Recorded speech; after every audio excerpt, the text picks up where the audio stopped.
Well, hello everyone. I'm Jonty Pearce. I'm editor of Call Center Helper, and I'm going to take us through today's webinar, which is 30 new contact center tips.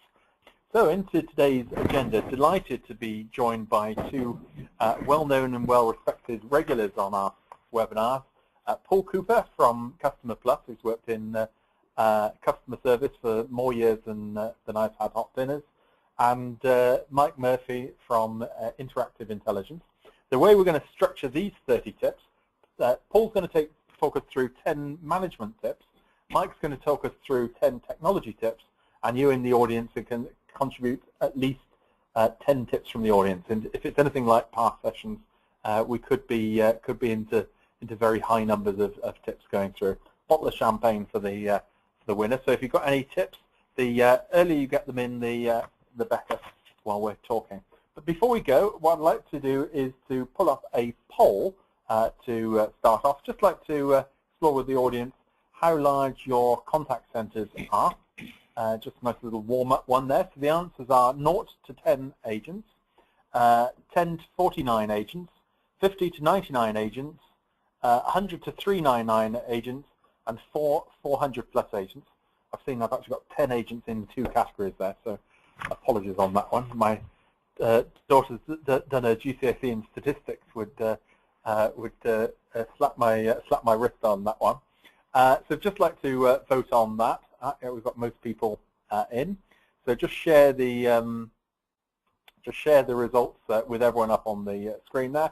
So we've got quite a range, quite a lot in the sort of mid-range, but quite a decent percentage of large and small, so right across the board there. So thank you for that. Now just going to pass the agenda across to Paul and ask Paul Cooper to take us through his presentation, going through the top management tips.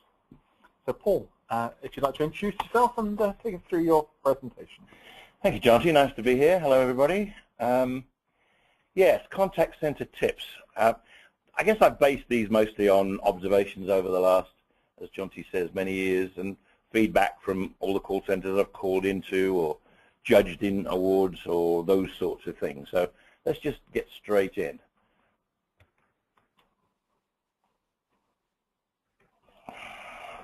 I would. If you go through, we can pull that up.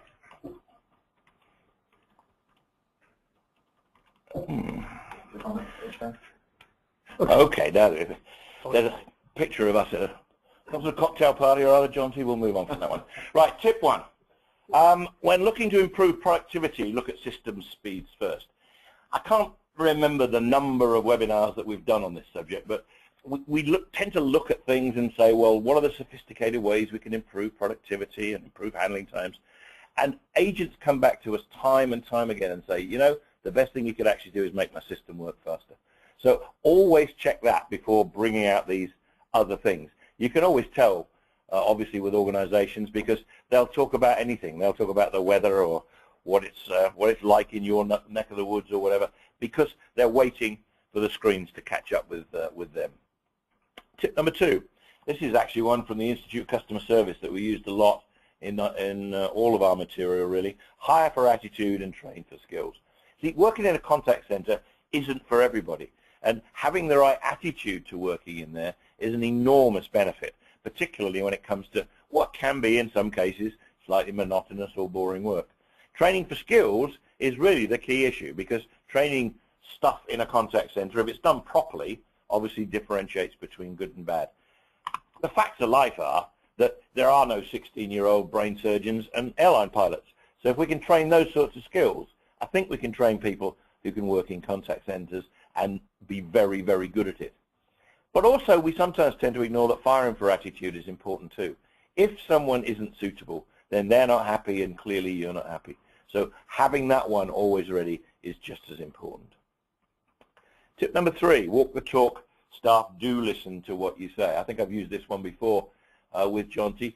Tom Peters said staff do listen to what you say, and it is a bit of a problem, because if you tell everybody that customer service and looking after the customer are really, really important, And then all you do is make it very clear from reports and talking that it's profitability and sales and all of those sorts of things that are really important. Then staff aren't stupid. They know that. And so therefore they won't actually pick up on the issues. The customer service is really what you... And in some ways, things like, even things that you may not be aware you're saying, you may be very much into customer service, but if you're bandying around things like average handling time, that may be saying actually efficiency is more important than customer service, getting off the phone quick enough. Absolutely, and the word say there can mean anything. It can be in reports. It can be in what is bandied around, as you say, casually as you walk past the desk or whatever. So staff do listen to it, and they absorb it, and they talk to each other, and so therefore it's incredibly important that you lead from the front and you actually show the world that you believe in this customer service stuff, because it actually works. Tip number 4. Always look for things done right and publicize them, not the things done wrong. Positive strokes work wonders. The important thing here is that if someone is doing a really good job, if you can then tell the rest of the call center or contact center that that is what you want to see as good practice, then that will get around. If you just tell somebody off every time they do something wrong, first of all, it's a personal thing, but the most important thing is that research has shown that unless you're actually not praising exactly, but being positive about, I think that you're always picking on them, and that creates obviously morale problems and even turnover problems. So positive strokes work wonders. And it'd be quite interesting if anyone in the audience has got any examples of things that you're doing, or even tips for how you give positive feedback to customers. Just pop those into the box, and you may win a bottle of champagne. Yeah, that'd be very useful. Right, my tip number 5: ensure you have fabulous, and I mean the word fabulous, feedback and efficient repair actions to ensure mistakes and complaints only occur once. You see, it's not a crime to make the mistake in the first place. To err is human. But the crime is to do it twice. To have something go wrong, particularly things that the staff may know go wrong regularly, but you just don't get them fixed in time. It may only happen to one customer once, but it can happen to a lot of customers many times. So that's a key issue. And we'd like a little bit of feedback on that, I think. Jonty, let's have a poll there. Yeah, we're going to pull up a poll, and the poll is, what do you use for customer feedback? So there's all sorts of different feedback mechanisms. The answers are post-call email surveys, regular customer surveys, post-call IVR surveys, SMS, that's text message surveys, or speech analytics. You can vote on more than one here. If you're surveying people with a mechanism we haven't got on this list, please just add that into the question box. Lonnie has said that they have surveys dealt with by a different department do the surveying for them. So if you'd just like to vote on there, Mike, any guesses for which one's going to come out top? I'd like to see SMS actually scoring quite high, and I'm curious to see how the post-call IVR surveys score. Okay, well, not necessarily are they going to be the highest ones, just the other ones of my curiosity, really. Okay, well, I'm just going to close it off. It doesn't look like you made like SMS. That's not terribly high on the results. That's probably the lowest of all the ones we've dealt with. So the highest is regular customer surveys. Email scoring very high, much more than IVR. I hear a lot of talk about IVR surveys, a way of doing feedback. Speech analytics encouraging now, 16%. That's been one of the my pet favorite technologies. We've got some other ones here. Cheryl says we do a semi-annual survey, but only to our high net worth advisors. So interesting.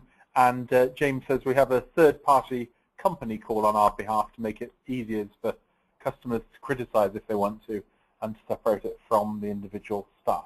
Yeah, so, that's quite common.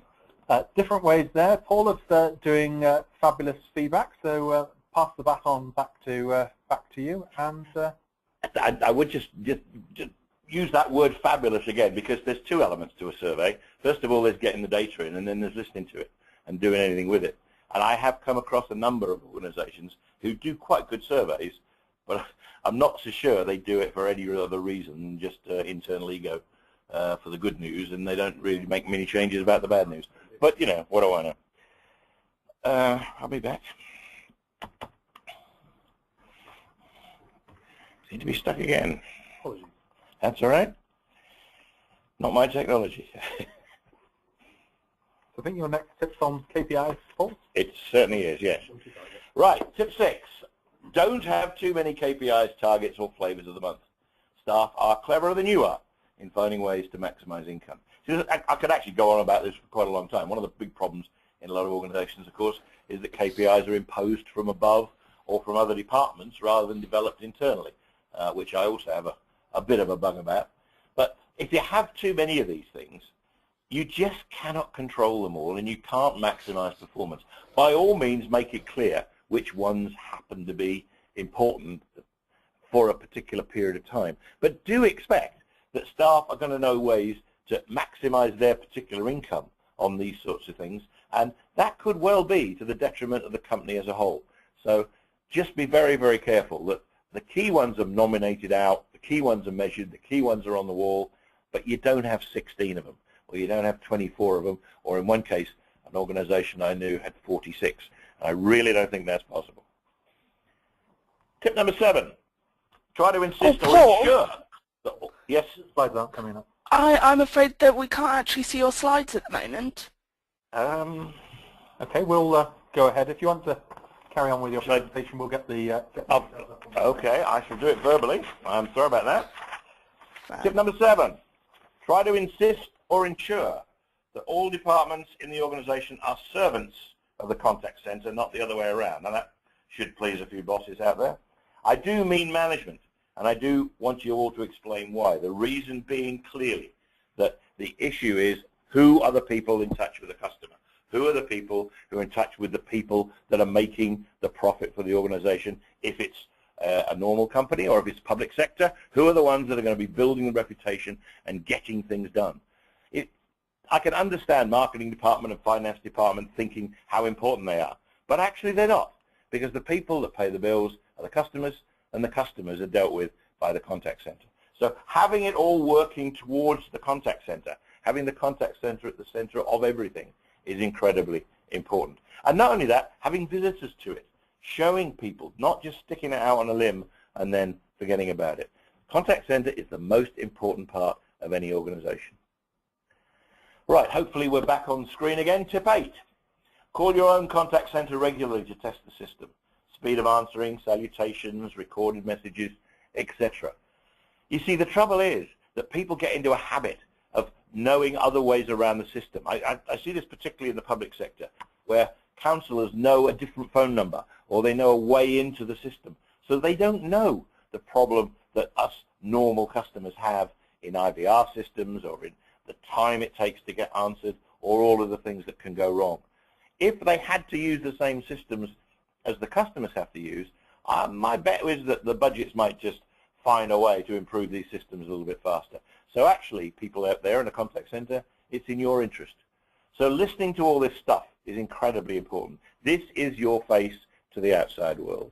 Paul, in terms of things like this mystery shopping, do you think that counts the same as that? Because a lot of organizations do mystery shopping.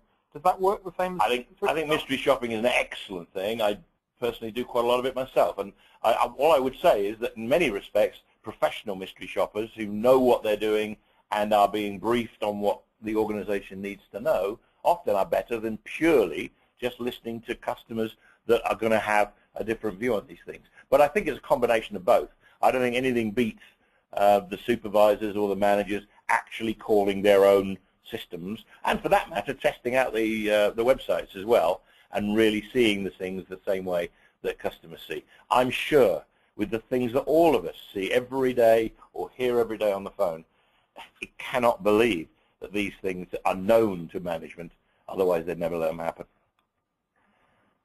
Tip number 9. Well, there's a high-tech one. Answer the phone now. It doesn't matter how many times we get customers surveys in, it's always to do with, I was on the phone 45 minutes, I hung and wait, the IVR system was awful, or whatever. There's a very simple fact here.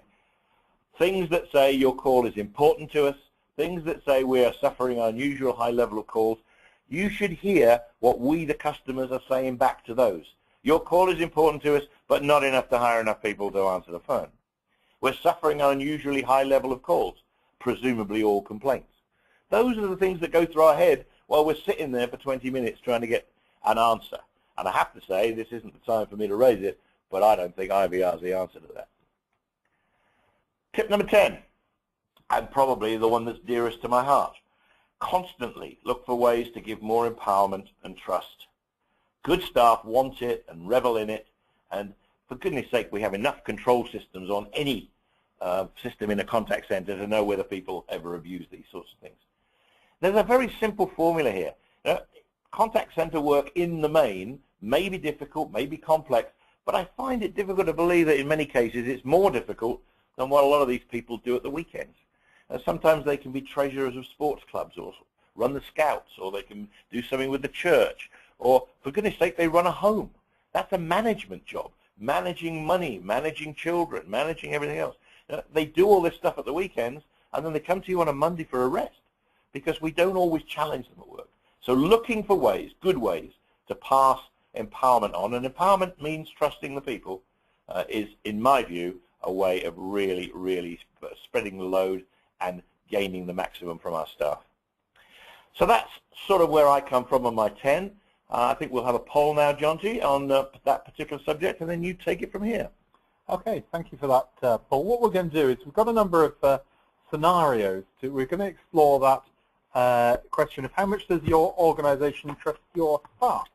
So we've built a number of scenarios. You can vote on more than one of these, or all that apply. So the scenarios are: we target staff on average handling time. Staff can spend as long as they need talking to a customer. If they see a problem, they can spend time on the phone fixing it. You can send flowers or offer £10 compensation, but approval is needed. You can offer £50 compensation with no approval needed. So there's a range of different scenarios here. If you'd like to vote for all of those that apply, and I think this could be quite an interesting one. While those votes are coming in, a few bits of feedback from our audience. Sarah said, we tried post-call IVR surveys, and we've worked to get feedback on what we can improve. But the feedback was very positive, which was great. We celebrated it. It was difficult to understand what else we could do to drive customer satisfaction. Quite an interesting one. And Paul, you talked about KPIs. Penny says that we have 3 KPIs: quality, quality, and quality. Excellent. As long as that's not copying a certain quote from Mr. Blair, that's fine. So I thought, yeah, very nice touch there. Right, let's close the poll and share the results with everyone. So, okay. Wow, it's quite interesting. I like the middle one a lot, because that means taking ownership of the problem. Which that's really see a problem, you can spend time. Yeah. I mean, it's all very well having compensation issues, but very often that's used to buy off a problem and you don't actually fix the problem. Yeah. So yeah, so, that's good. I wonder if you know, how long is deemed to be okay, because there's sort of almost dichotomy there between 42% people can spend. 64% as long as possible on the phone, 42% are targeted on average handling time. So that, well, I think that's true. There's nothing wrong with knowing the average handling times and trying to talk them down and using technology, but I think that that's important. What I think is interesting is, and this is sort of based a bit on experience, if that was done 5 years ago, there would be nowhere near that amount of empowerment or trust. So I think there has been some really positive change in the last 5 years. Yeah. The interesting one here, which I'd be interested to drill down, only 10% of respondents say you could actually offer £50 compensation on the phone with no approval needed. So what I'd like to do on that is I'd just like to drill down now and ask a question of the audience. So what is your biggest challenge to better empowerment in the contact center? So if you'd like to put your answers to that into the question box on the right-hand side, what is your biggest challenge to better empowerment in the contact center?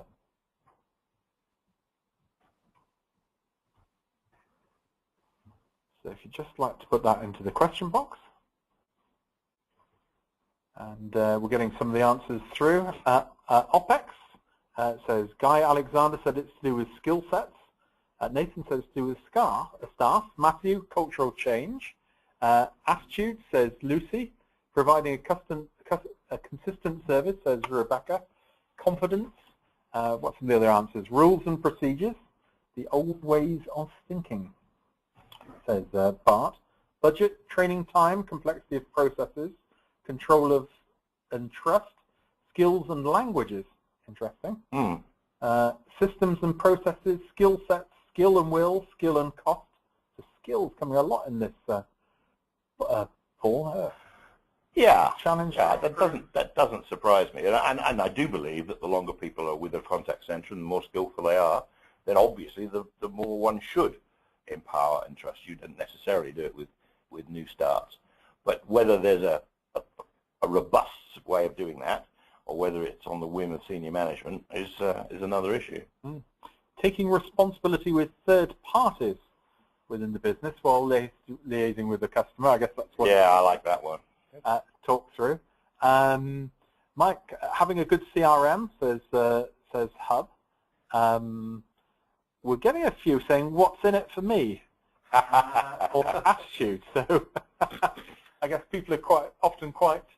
To be empowered, is more than just a word. Or well, yeah, you could look on it as apprenticeship to management. Yeah, that sort of approach. Trust people and give them some responsibility, see whether they can handle it. Yeah, the tools are certainly there to help us, monitor and make sure that they are maintaining a level of performance, perhaps, or they are sticking to the rules of that empowerment. So from that perspective, the tools are there. But interesting. Yeah, and Cheryl says that one of the barriers to improve empowerment in the contact center: too many cooks in the kitchen. So yeah, so it seems like engagement, negative attitude skills probably constitute that big piece there. I mean, Paul, which ways could you go about changing? Well, I think there are a lot of places that do pretty good recruitment, very good induction, and then stop. Yes. And on-the-job training, using senior people to pass on, mentoring, regular follow-up, all of that sort of stuff, particularly the soft skills. They tend to get the hard skills right and on the new kit. Yep. But particularly the soft skills is often forgotten. It's often seen purely as a cost.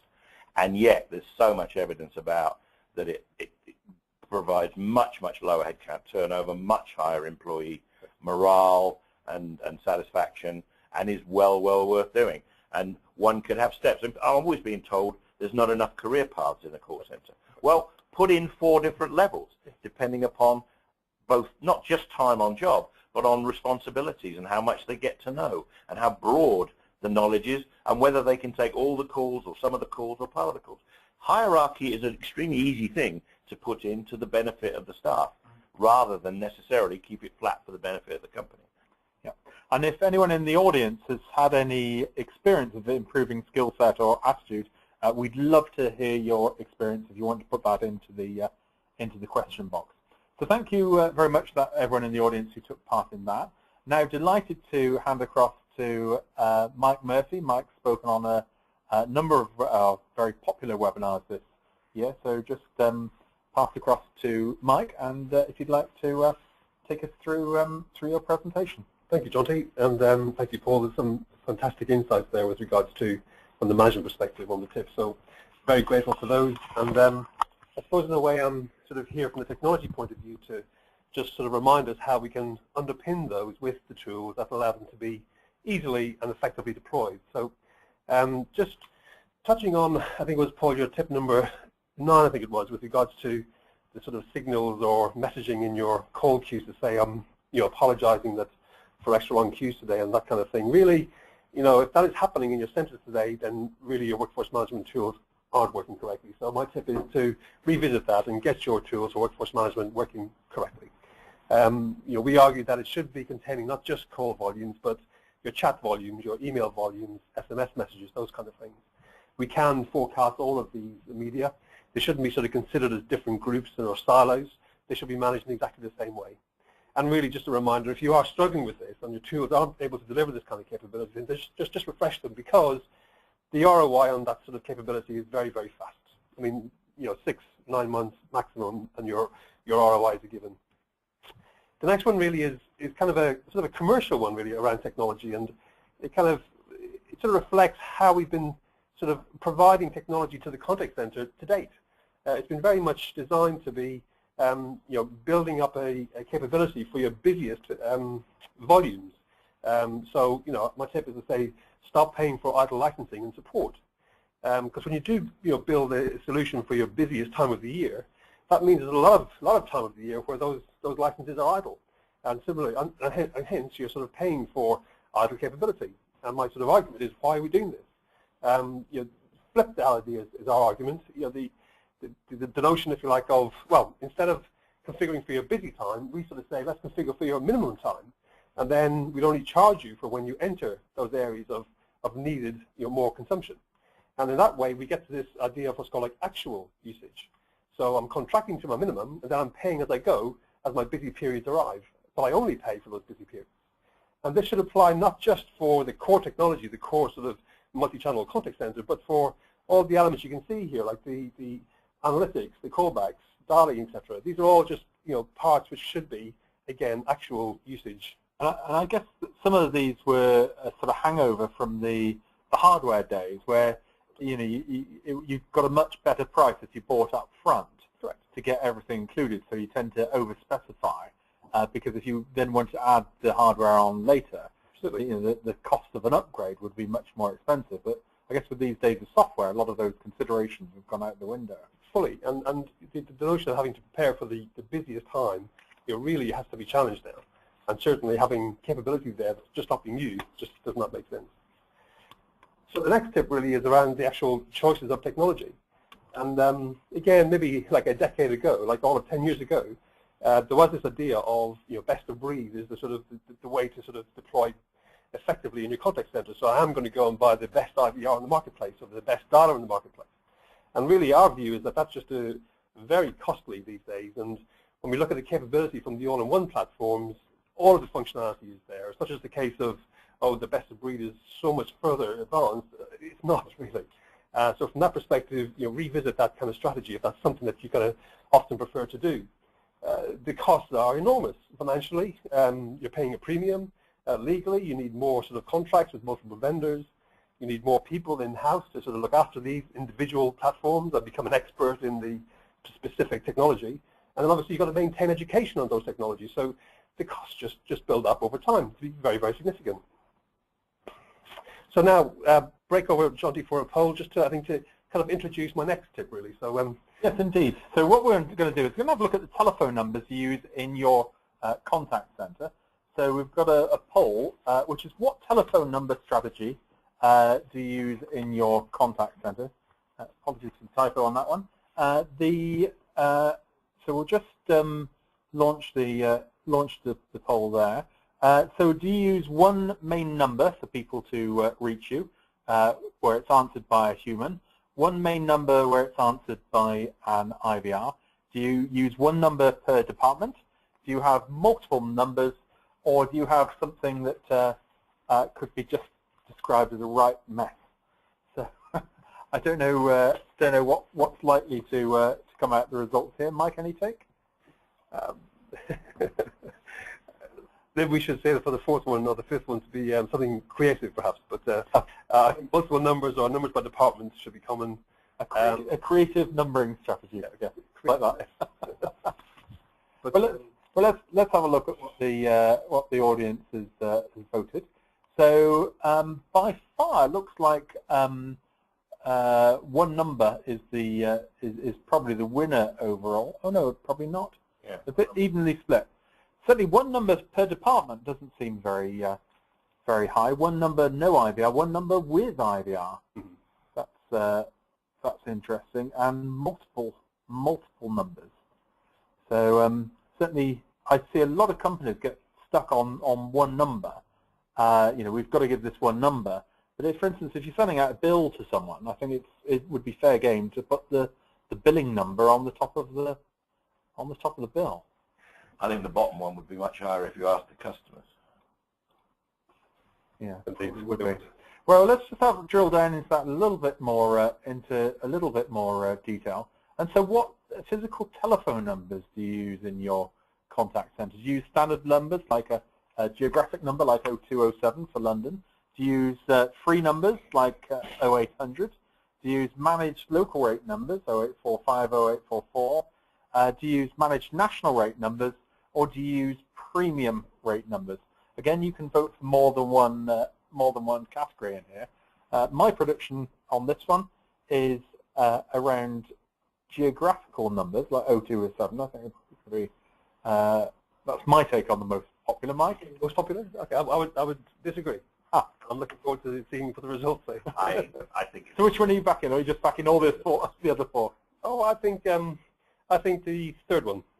Okay, and managed numbers. Yeah, so that'll be quite high. Let's share the results with everyone. Looks like I'm wrong. Wow. Well done, Mike. Managed local rate numbers 0845 by far the most popular. Looks like 087's gone out the window. Some quite important changes coming down line from Ofcom, who's just published their latest findings on this. Things like 0800 numbers from mobile phones are going to be coming through. But Mike, I think we're leading into a tip that you've got here. So if I just pass the baton across to you. So what's your tip in dealing with telephone numbers? So certainly, I'm encouraged by the number of STD numbers, or the geographic numbers. I like that because my tip really is kind of a question and it's sort of a challenge, maybe controversial, but do you still need to be using 0845s, 0870s, 0844s, etc. in your contact centers? And I kind of urge you to consider that question carefully because in the past I can remember when we didn't have these numbers like this sort of capability in the contact center industry, and we sort of managed very, very well. And obviously, as time went by and they started to be introduced, it did kind of make sense because we needed to sort of move calls around the country to different centers, certainly for the larger customers. But from the point of view of the technology today, when we have like a single system taking care of like a national requirement for contact center, we don't need this idea of the network, the telco sharing calls around the country. That can be sort of taken care of by the applications themselves.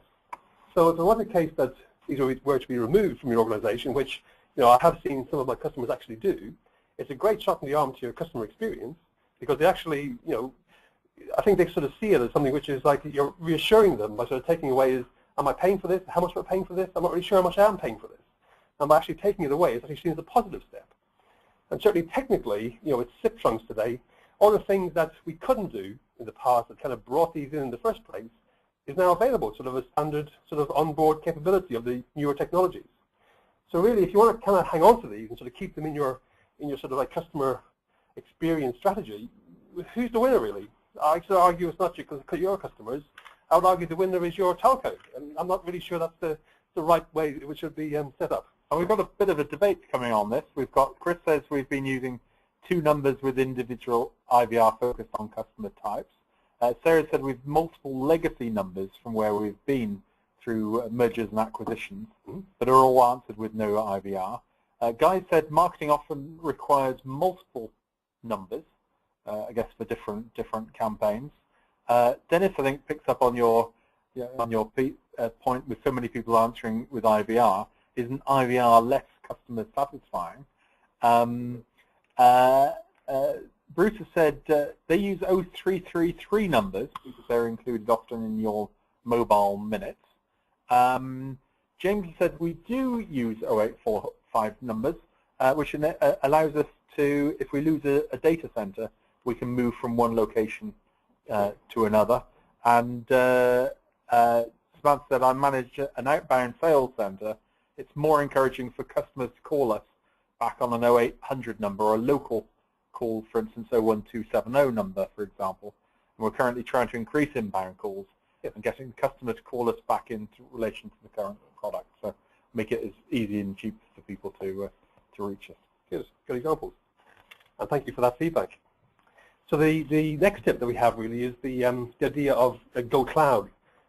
So we know, or we're seeing, if you will, that the cloud is ever present in our lives, and certainly as consumers, you know, we're sort of seeing situations where we're being offered to put our files into the cloud from our sort of service providers, our broadband providers. We're now sort of, you know, buying our sort of our products, if you like, from the cloud. So as consumers in our sort of home life, we're kind of using the cloud quite readily and quite happily.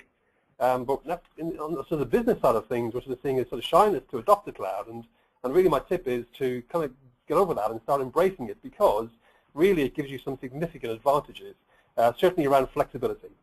By absolute fact, flexibility that the cloud brings to business is enormous. So not just from the point of view of, you know, technically it kind of gives the responsibility to somebody else, but it kind of helps me organizationally to be clear as to who is responsible for what. So with regards to the vendor providing technology, it's simple. I can then focus as a contact center operation on the operation, and I can sort of remove the headaches that always came with operational technology, because that's now clearly owned by my vendor. Adding new functionality is very quick and very, very easy. And you know, really, it used to be a case where hosted was very much around the smaller contact centers. Well, that is absolutely not the case. And the trends that we're seeing is the absolute largest contact centers are, you know, more aggressively coming forward to embrace this kind of capability. The next tip I have really is around social media. And I'd like to see it getting streamed into the contact center just like any other interaction. And obviously with social media, there's kind of different flavors of it. Some which is very focused around marketing, and absolutely that should be focused towards the market around service. And service really cannot be correctly handled in the marketing department. That's my argument really. So get it out of there really. It's similarly, if you will, like, don't look at social media as an alternative to a complaints department. If the social media is reflecting complaints, then complaints department handles it. It's quite simple. So the technology is there to be able to recognize what the social media sentiment is and correctly route it to the right, you know, responsible department in the organization. This isn't the case of being like new. It's quite straightforward to do. It's not particularly difficult. But kind of building on Paul's tip number 10, it's kind of reflecting how confident you are in empowering your agents to respond on social media. Don't be shy about that. You know, we can educate the agents to the right level to be able to do that. Once they are empowered, maybe it's seen as like a tier 4 in that career progression poll, like we talked about on your point. But certainly with regards to being able to respond appropriately, remember the safety net of tools are there with quality management, screen recording, you know, analyzing what the agent is saying. We can sort of make sure that if they are going off message, we can quickly bring them back on again. But again, just to reflect where you have empowered, that trust element should be beneficial to both parties. Okay, so my tip 17 really is all about sort of publishing performance. So measure, compare, and publish agent performance. And often in the past, this was quite difficult because it was quite labor intensive to sort of gather the reports, make the comparisons, build a sort of spreadsheet, and then sort of get it to a sort of a point where you could sort of publish it easily around the organization. So our sort of view here really is that, you know, the technology is there now with process automation to quickly gather, collate, aggregate, and sort of publish this information. It's like in real time.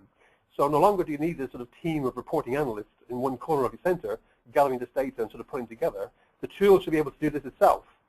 And we're even seeing situations where customers are sort of featuring their top performance agents sort of publicly on their sort of website. So as you sort of browse to customer services for a particular product or a particular brand, you will sort of see photos and maybe sort of star ratings of some of your top achieving agents featured publicly on that website. So it's quite a nice sort of kudos for the agent to be sort of like you're promoted forward to be presented to your customers as a customer-facing individual, as opposed to just a internal sort of reward of achievement. So think about that, because we're sort of seeing a trend towards that, like in the future, which is quite interesting. Tip number 18. So this is more about the back office and the front office, really. So we sort of think that if you get things wrong in the back office, you're going to immediately generate lots of volumes coming into the contact center, like so what I call the front office. So what we're sort of arguing is, let's get the right sort of processes and the right software into the back office so we can measure, manage, just like we did in the contact center. And in that way, we can stop the case of them making silly errors, which obviously consequently generate the inbound contacts as a consequence. So that kind of circle of, we do a good job in the contact center, we kind of hand it over to the delivery guys, and suddenly they generate a whole bunch of errors and in come more call volumes or contact volumes. That's what we're trying to eliminate here. And with process automation tools, we can sort of eliminate that very, very quickly. Automation is really cool, just reminding people with SMS messages, very, very simple.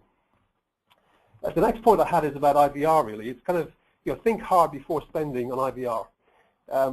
We know that it's not the consumer's favorite method of interacting with contact centers.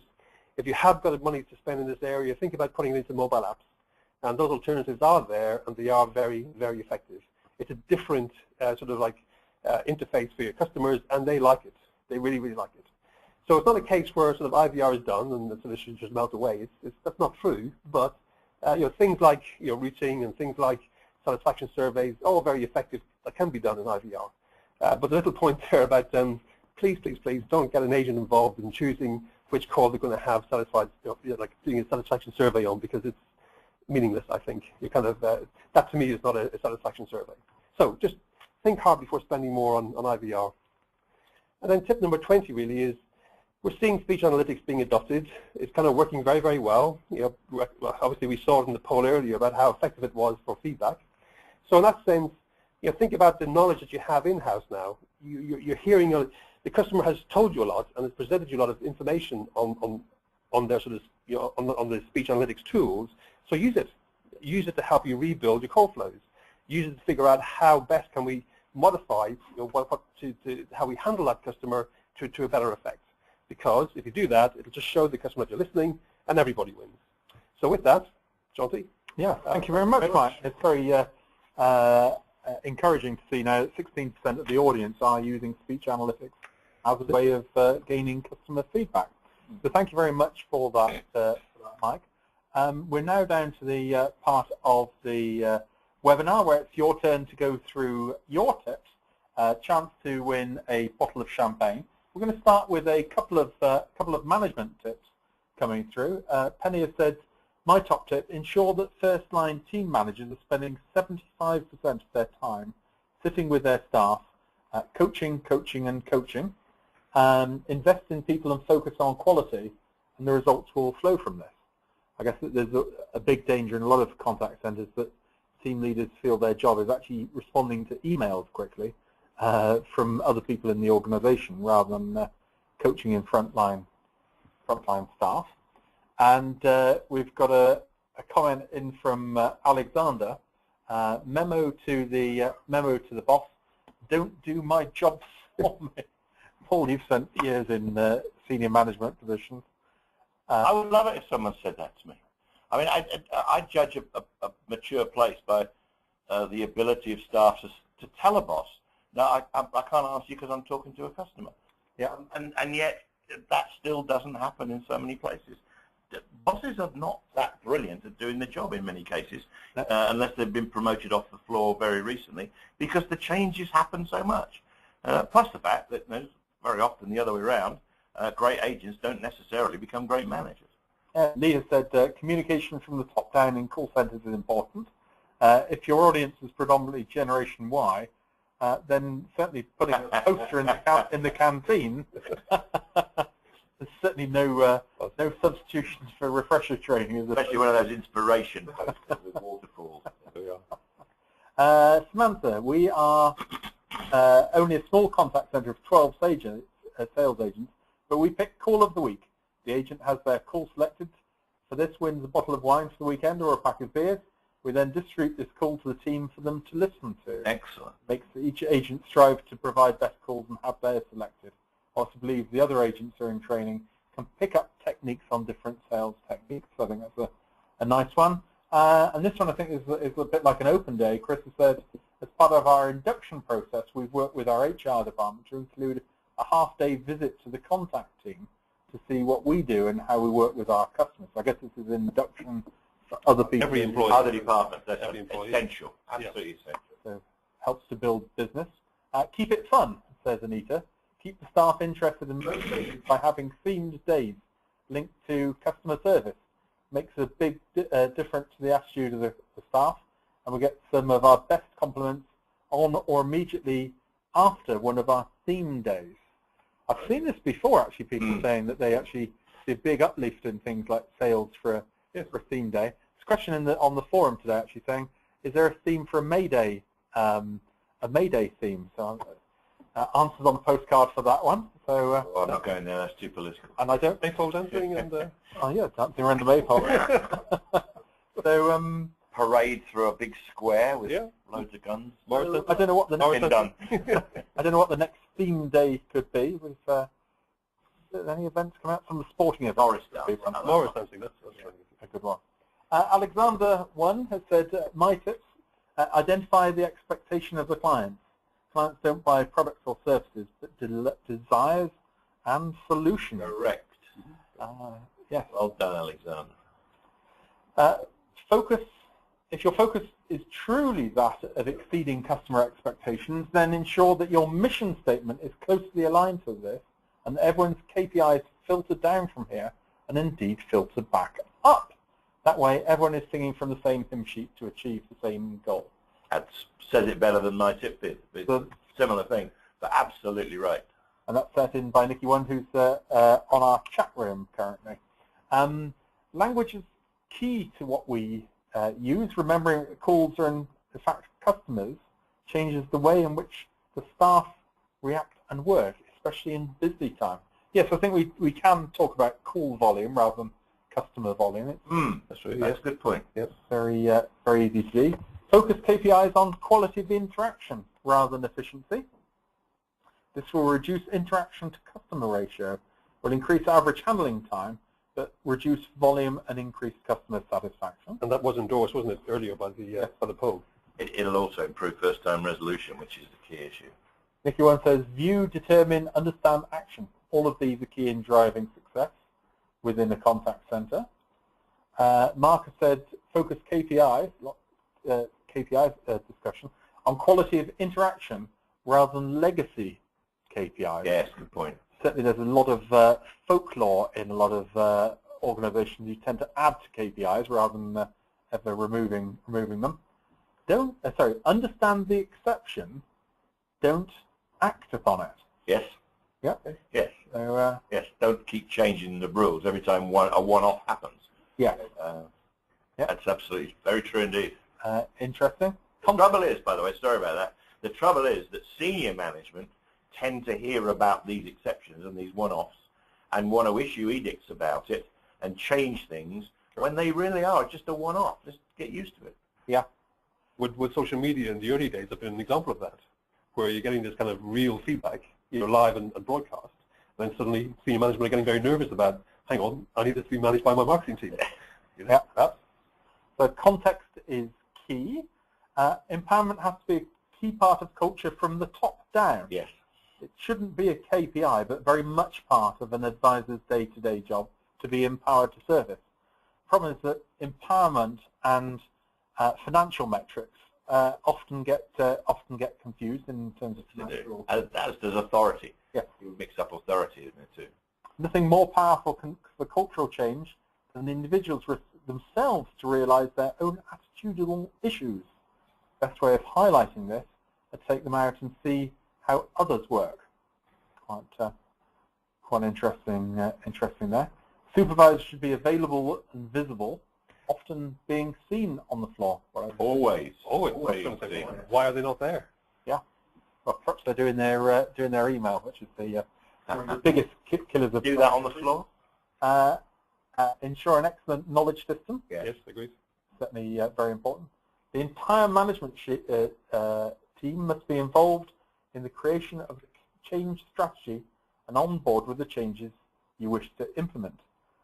Senior managers should be seen as inspirational and unified, acting as a team to communicate and roll out the changes. Your workforce will naturally be looking for inconsistencies during periods of change, and will be examining the management's commitment in detail. Should cracks appear, and my guess is they frequently do, people will begin to have doubts and morale can plummet. That's right. What you're saying about change is a time of fear. What we've got to get used to is that change is permanent. There's always going to be change. Right. It has to. So therefore, it's got to be agreed, and I think the team thing is absolutely crucial. Ah, here's a nice one. Role reversal. I guess this is back to the Yes. Managers to take calls, answer emails for a day. Agents to sit on operational and contact center planning. Certainly, you know, when I go back on the phones for, you know, just a couple of hours. You know, sort of my head's buzzing at the end of it. Yeah. Like very. But on one condition, that there's still a very experienced agent sitting next to those managers. Those managers are going to make a lot of mistakes in their day. Might find a lot of that £50 compensation. Yeah. In fact, one contact centre has a sort of an individual agent budget for compensation. They've got something like £100 compensation for the day or for the week, and so they have to choose where they're going to do that. So, yeah, interesting. So you don't have to be sick. You want to get better. Focus on giving your performing advisors as well as your non-performing advisors. Give everyone the opportunity to develop, whether it's through coaching, training, or appreciation visits. Yep. Good. Let's have a look. Quality assurance. Forget the number. A score of 85% means nothing. Focus on what was done well and what could be improved on.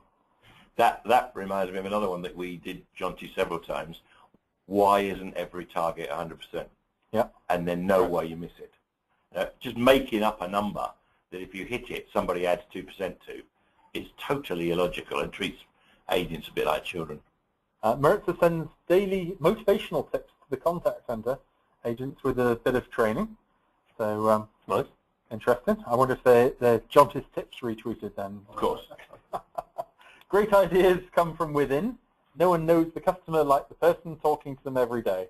Tap into that experience and recognise it. Yep. Like that one. Two-way feedback is always fruitful. It encourages continuous and improved behaviours. Selecting agent of the month encourages others to do better. Let's just go down and see if we've got a couple of if we've got any questions in. Let's have a look. Sarah says, how easy is it to identify where your data is stored on the cloud when your company has requirements of data to remain in the UK? So Mike, you were talking about cloud as being quite key. Yeah, so I think it's the case of the vendor that you choose, really, and just making sure that if that is a sort of stipulated requirement, that they're able to provide that capability and assurance around that. You'll find that certainly the providers of the data centers are now very, very strictly regulated. They're sort of like the top performing data centers have to be, rigidly compliant to security, that kind of thing. So it really should just be a question in your selection process. Where will my data be held? And from that perspective, that's the obligation then of the vendor. Okay, well, let's go back to a couple of the ticks. James says, review KPIs regularly. Yes. Are they still relevant 1 year after being written? And I think I mentioned earlier about you get sort of a lot of folklore tends to work in companies. You do things because that was the system when you did it at the size of your company and market position. Sometimes they can be there 10, 15 years later. Just how we do it. Yeah. And a good rule of thumb is one in, one out. You don't keep adding to, you said before, you tend to keep them and add to them. No. If you want to put something in that you want the people to believe is important, then find one to take out. Yeah, certainly talking with one outsourced contact centre, they had 100 and, I think it was at the Planning Forum conference earlier in the week, they had 167 different KPIs they had to report on. I thought, oh, gosh, what does that do for... You wouldn't even fit that on a balanced scorecard, would you? I mean, Well, you tip it over. Tricia said, to me it's the shift in culture which is key. Too much of it's always been this way, and not having courage to change things. Wow. Correct. Nothing changes in 15 years. That was one of the first things I think I ever heard. Yeah. Tip, ensure your team leaders, supervisors are in touch with the role. Are you going on the phones themselves from time to time to motivate the staff? Yeah, I think there is a danger that, if you've recruited people who are on the phones, the danger is, oh, that's what I used to do, right. Not what I necessarily need to do. Yeah. So it's quite an interesting quite an interesting one there. And Oscar has said, my tip, always make sure processes and procedures are followed at all times. Don't assume that they are. I'd agree fully. And we're certainly seeing with like process automation tools how what was thought to happen within the business actually does not happen. Yeah. And when we sort of map processes onto like existing processes into software, suddenly like we kind of illuminate the process. And now that the business can see what actually happens with the work, it's extraordinary what you come across with regards to congestion points or failure points, just because that's the way it's always been in our company. I'd put a little rider on that one. I like that one a lot because I am a great believer that they should be. But when they're not, particularly if they're not frequently and they're broken, I think you should also work out whether the procedure and the process is right in the first place. Because this thing about it's always been that way often applies to processes and procedures, and they're out of date before you even write them. So we've got time for one last question. Sarah said, communication is clearly key to a contact center. How do people communicate effectively to contact centers over different sites? I guess this is where you've got a multi-site environment. Yes, but I mean, so in a way, I suppose from my perspective, this would also be an example of like home working agents. Yeah. So again, like the real-time tools are there, so you can see what's happening. The monitoring of screens is there, so you can see what's happening. So from the technology point of view, you know, the tools are now present where whether the individual is like, you know, in a center of 100 people on their own at home office, the tools are there to be able to see exactly what that individual is doing. Yeah. So it's also some quite good. You can't beat face-to-face. I'm not saying everybody goes everywhere all the time, but people traveling around, the good people being exposed to other call centers, and again, a good intranet that's also a communication tool, a good internal newsletter, and all of those things added together. And the bosses going around frequently, being seen on the shop floor is a key issue here. Yeah, absolutely. And certainly, you know, walking the talk is quite important. Mike, you mentioned home workers. I've certainly seen some of the best home working things where they certainly have the collaboration tools. Absolutely. But also where they have a sort of like a monthly, sort of get-together meeting. That's right. Yeah. Really only sometimes for a couple of hours. Yep. But just on a regular monthly basis. Absolutely. That people still feel. And Skype works. Correct. And exactly those sorts of things. And you still feel part of a team, albeit you're not sort of sitting next to each other. You can still sort of text chat to each other, and or text chat to your manager. Yes. So we've seen situations where home agents and home supervisors work very, very effectively. Okay, well, that's afraid that's all we've got time for today.